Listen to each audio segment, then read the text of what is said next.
Good afternoon, everyone. This is Brian, Be in Trouble 31 here with you. I want to just let this play out, but first I want to thank everyone who has donated. We've got almost $1,000. I'm going to keep going for another week. We're supposed to move in tonight, and I'll update more on a different video. This is not the one. Attorney Campbell, Attorney Diavolo. Good morning, Mr. Downey. Good morning, Your Honor. Attorney Campbell, he was arraigned yesterday. However, I wanted to give you the opportunity if you wanted the reading or not. I would waive the formal reading and right. ask their plea of not guilty. Thank you. All right. Attorney Diavolo. Yes, Your Honor. So the Commonwealth would be requesting a $250,000 cash bail, as well as the Commonwealth's requested pretrial conditions of release, which was filed yesterday. Those include 9 conditions of release, as well as an attached map for an exclusion zone with a GPS.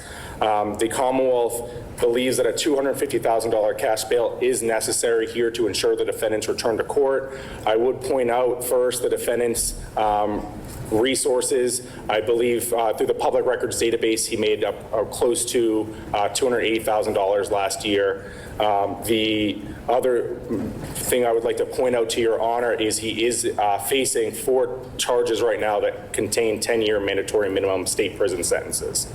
Pointing to the facts of the case as well, I would also point out to the strengths of the Commonwealth's case. So here, Mr. Downey is charged with an aggravated rape of a child. It's the same child both on March 26th and on May 11th. Mr. Downey is alleged to have penetrated the penis of the child utilizing his finger on the first offense, and then utilizing his penis also on the first offense. And then on the second offense, which was the May 11th offense, he's alleged to have had the child perform oral on him and then penetrated the again with his. The Commonwealth's evidence to lead to the identification of Mr. Downey started with a forensic interview of that child. Through that forensic interview, the Commonwealth was able to collect screenshots from Snapchat for the communications that the Commonwealth alleges was Mr. Downey, where they are negotiating a price. The child says to the individual who's asking for the price of $50 again, which is in reference to the March 26th incident. The child essentially says that's too low. I'm 14. You know I'm young, and you're asking me to commit a crime. And the defendant responds with, "How about 80?"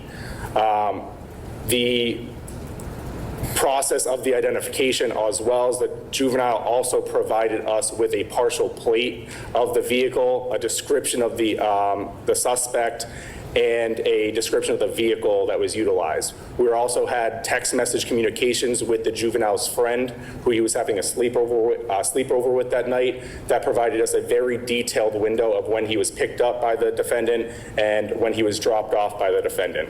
Utilizing that information, we were able to collect video surveillance from the South Bay Mall off an apartment building that's facing a parking lot area that was described by that juvenile. A black Chrysler 300 is observed in the video, lining up with the drive time of when the text message from the juvenile was sent to his friend saying he's here. It was approximately a 1-minute drive, and the vehicle utilized the path that Google Maps recommends. The vehicle remains parked for a period of 10 minutes. At that point is when the Commonwealth is alleging the rape of the child occurred. And the vehicle left at approximately 1:04 a.m. from that South Bay Plaza Mall, driving along a different roadway than it approached, which again follows the path of travel from Google Maps. And Google Maps refers to about a 2-minute drive time, and the child reached out to his friend at approximately 1:07 a.m., indicating that he was dropped off. We were able to issue subpoenas to Snapchat for the username from the Snapchat conversations. With that username and that information that we received from Snapchat themselves, we were able to get IP logs. Those IP logs provided the defendants an IP address that was found to be associated with the defendant through further subpoenas with Comcast.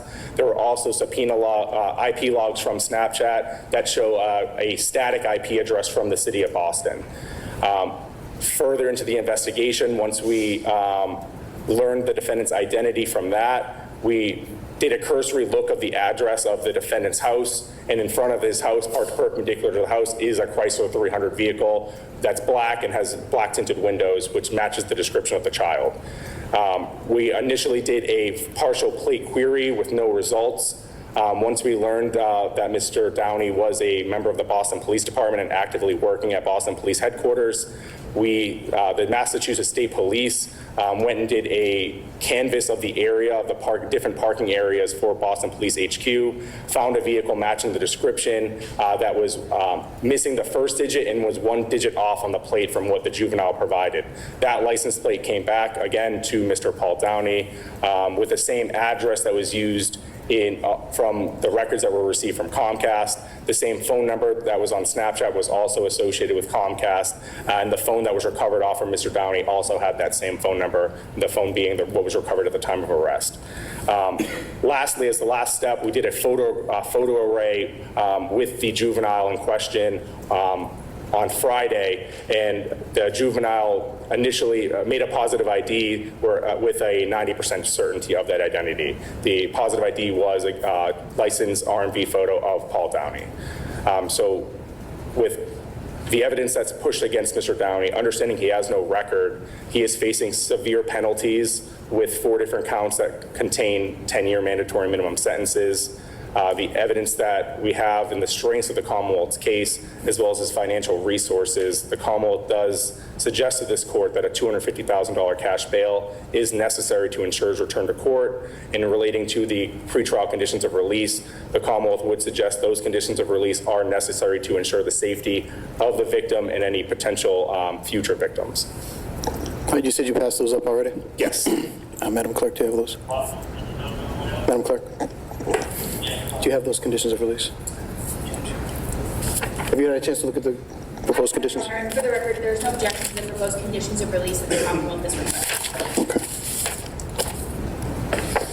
So Judge All right, I don't have those, Mr. Diavolo. Can you tell me? I you tell me have what they extra are? copies, Your Honor.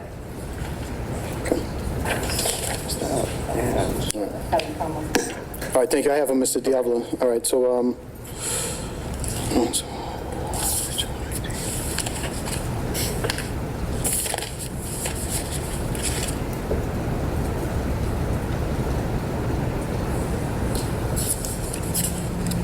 okay, all right. Anything else, Mr. Diavolo? No, Your Honor. All right. Attorney Campbell.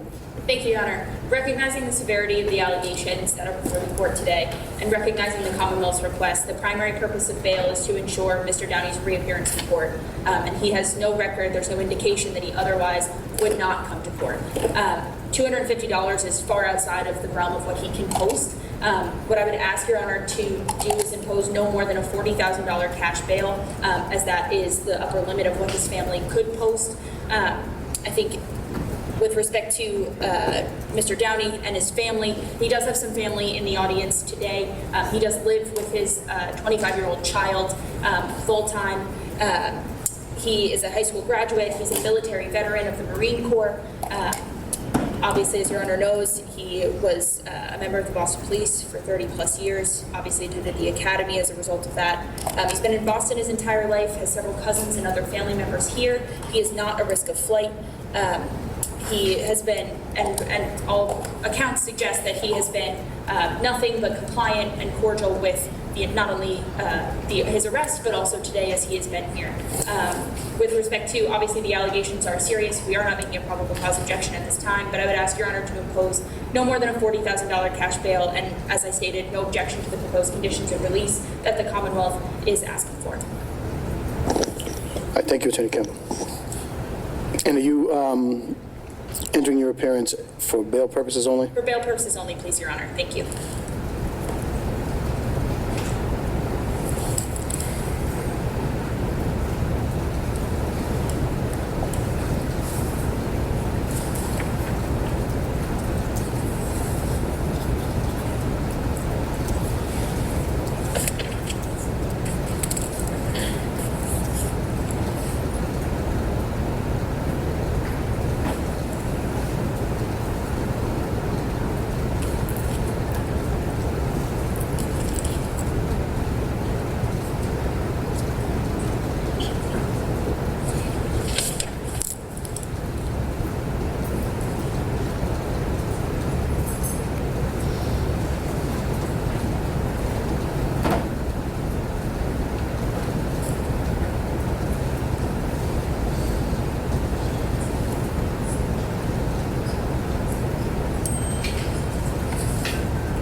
right, thank you both. I do find that the serious nature of the charges that Mr. Downey faces, as well as the potential penalties on all of these, on the multiple counts, and his financial resources do pose a risk of flight. So the bill will be set in the amount of $250,000 cash, and the Commonwealth's requested conditions will be imposed. What date for probable cause, Attorney Campbell? I'm understanding you won't be appearing. If you could just pick a date. Your Honor, if I could request July 29th, please. July 29th. Thank you. All right, and do you know if Mr. Downey's family has had a chance to reach out to potential counsel? In my conversations with the Commonwealth, it does appear that there is one attorney that they have spoken with. I Okay. intend to reach out to them, but I otherwise have no confirmation of Okay, all right, thank you. your counsel. In your honor, the Commonwealth also yesterday filed motion to impound or redact confidential information and motion to restrict distribution of electronic audio and visual recordings. I'd ask that those be allowed without prejudice. Main basis, if he doesn't retain counsel between now and the probable cause date, I'd be turning over a lot of discovery, so I would ask that those be in place. Cal, it's a different one. It's different from this one.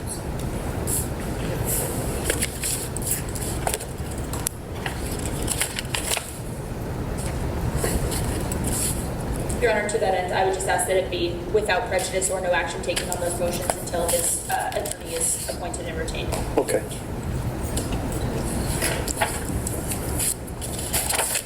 And this is for the distribution of electronic and audio-visual recordings. That, and then there's also a motion to impound or redact confidential information. Okay, all right.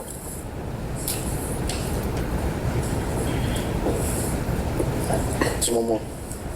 I think.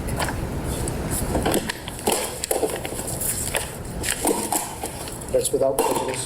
Thank you, Your Honor. Judge, that's everything I have in here. I have another copy. Thank you, Mr. Diallo. Thank you.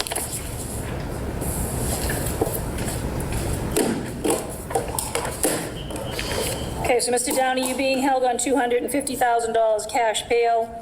Commonwealth's motion for the pretrial conditions of release has been allowed. Matter's been continued now to July 29th. That's going to be for probable cause. Mr. Downey, be aware if by chance you make the bail, if you get rearrested again on any other criminal offense, you could be held without bail for up to 90 days. July 29th. All right, thank you. Thank you. Thank you, Your Honor. Thank you, Madam Clerk. Thank you. Now, you think that would be the end of this story for a while until July 29th when he goes back to court. But no.